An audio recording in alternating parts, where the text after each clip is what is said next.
I'll start with a quick review for this book, The Case Against Reality. I'll give this book 4 stars out of 5. Definitely some interesting information here. One of those books that really change your perspective on a few things. A bunch of new information makes you think. This is one of those books that really had to pause in the middle and think about what has been just being said. So definitely some new information. Definitely recommend reading this book. That's why I give it 4 out of 5. The reason you didn't get a 5 is because there is some parts are quite complicated and could be simplified, and other parts are not directly related or were not interesting for me. So again, I recommend. Let's see the notes. Similar to icons on a desktop, we see distorted reality. Obviously, the icon on a computer is not what it is. He always said like the blue icon is not really blue and is not located in the right hand part or whatever. So the same thing happens with reality. We don't see it as is. We tend to be more altruistic to people we see often since we think they are our relatives. So we tend to be more altruistic to people around us because it used to be back in the days that people around you used to be your relatives or people that you will interact in the future, and therefore it's good to be altruistic with. When we close our eyes and our idea of a tomato is not there, but the tomato itself is. So our idea is no longer live, but something, he said, not the tomato, because afterwards he said like the tomato, maybe that tomato is even not there, but something is. Side note, the fact that we are not seeing reality as is doesn't follow that we are not that when we're looking, the apple is not there. He has a little leap there that I didn't fully agree with. He's saying that the fact that we don't see reality as is could mean that when we're not looking, the apple or the tomato is not there, and I don't see how it follows. The fact that we're not seeing reality as it is doesn't mean that when we are not looking, something is not there. So I had a little issue there. Hawks and doves tend to balance out around a certain number. When more hawks, it's better to be dove, and the opposite. So there is this balance, because if everyone are hawks, then no one wins, and therefore it's starting to be more doves, and if everyone doves, hawks can exploit. Therefore, usually they balance out. I forget the exact numbers, but they have mathematical models for that. But when there is more hawks, it's better to be a dove, and there is more doves, it's better to be a hawk as a strategy. The ITP theory claims that we perceive reality as an interface and not as it really is. Same as we see computer interface. That's the ITP theory. We see reality is an interface, just like an icon. We see the apple, we see the tomato. It's not really there. That's the interface. Something is there, but this is not. We don't see reality as is. We see something else. We see an interface. So it's like weird. I thought about it a lot, what it means and how it works. It's a weird idea that's really hard to comprehend. According to the author, when we're not looking, the spoon is not there. Something is there, but not a spoon. Similarly to illusion cubes, when we're not looking, there is nothing. So he compares that when we're not looking, the spoon is, something is there obviously, but not a spoon.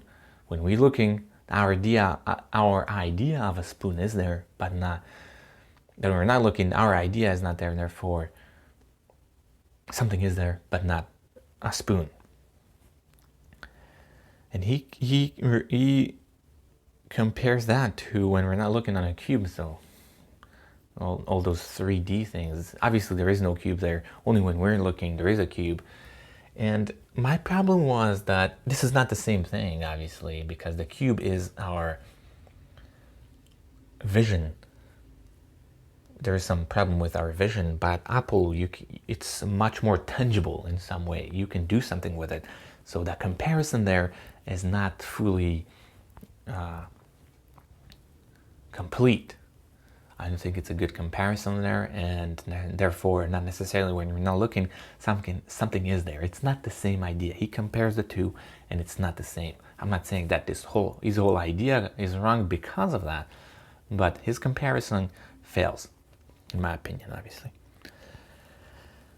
The fact we understand the world better thanks to science doesn't mean we're closer to the truth.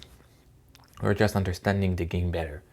So he's responding to the idea that obviously science, we're explaining more and more, therefore we see reality as is.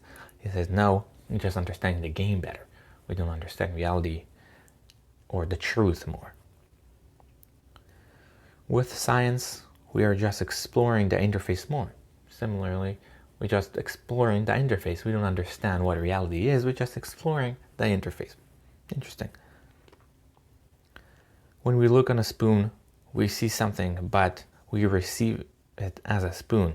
So again, he agrees that we see something, but not that the idea that there is a real spoon there.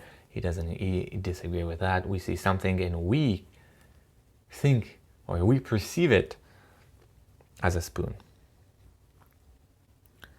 Local realism states that objects have distinct properties that follow the local rules. That's local realism. I think he refute the local realism. I forgot, doesn't matter. The idea is that local realism states that objects have distinct properties. It doesn't matter where they are, they're always the same. I think it's apple is always an apple everywhere and has the same taste or same colors, same smell and everything. There are many dimensions, but we only see 3D in time because that was built into us in order to survive. There is obviously more dimensions, but we only see 3D in time. We perceive time because that was important for our survival. Obviously there is more, but we didn't see it. And let's go along with this one. We see fitness rather than truth. So we don't see reality as it is. We see fitness, not whatever is going on. We see what we had to see in order to survive, and that's his main premise in the book. That evolution doesn't mean, usually the theory of evolution, not everyone, but many people think that we see reality as is because whoever is seeing reality more accurately would survive more. His idea is that no, actually, and he also have mathematical models to prove that it's actually better to not see everything as is and just see fitness, whatever is enough for you to see is a better strategy. And therefore fitness is more important than seeing reality as is. We only see a small part of our vision clearly. The rest is blurred until focused on. We think we see everything clearly, but only a small part of our vision is clear, and that part is only when we focus on. The rest is blurred. So this is one of those areas in which we perceive reality. We think we perceive reality as it is, but it's not. When we're looking for a ripe apples, we will look for the color red, and the rest of the color would be less prominent. That's how we get fixated on a specific color. We're looking for that color, the rest of the colors would be less prominent, and that's how we are better at locating those ripe apples. We're very good at identifying changes in animal movements, so that's part of the fitness. We're very good at identifying if there is a movement in animal movements, because if there is an animal movement, it could mean that you're about to be a lunge. Fast identification is a better strategy for fitness. When you're very quick at identifying something and you're not overly thinking about it, is definitely a better strategy for fitness because you're not going to be that. Therefore, it also causes many issues. I think he's talking about the beetle, that they thought a beer bottle is their mate. And obviously it's not, so they have little flaws. And we have many flaws because we think as is, but usually there's like that quick response and sometimes it's wrong. Neurons are not the cause and effect, they are a part of the interface. Usually we think it's neurons are cause and effect. So when something happens, if and then, it's kind of an algorithm. But he says that this is a part of the interface. Neurons are a part of the interface. And that's going along with this. According to the theory, consciousness is fundamental and everything else built in accordance with it. So he started with consciousness because he said that consciousness, we don't understand consciousness with physics and everything we already know. And he says it's a kind of a radical idea. We start with consciousness, that's the fundamental idea, and on top of it we can explain everything else with consciousness. And that's why neurons are not the cause and effect, they're a part of the interface because they're built on consciousness. Consciousness is built with neurons. Conscious realism claims that it's conscious agents all the way down. Two or more agents form new agent. Similar to a panpsychism, everything have consciousness. And the way he says it, that's conscious realism. I think it's his own idea that it's conscious agents all the way down, which means everyone are conscious agents. Not everyone, but everything is. And two or more agents can form a new agent. When they interact, they form a new agent, and they're so on and on and on. And I think he says like the two atmospheres in the brain are two agents and they form another agent. Weird idea again, really hard to comprehend what it means and how it works. So a lot to think of.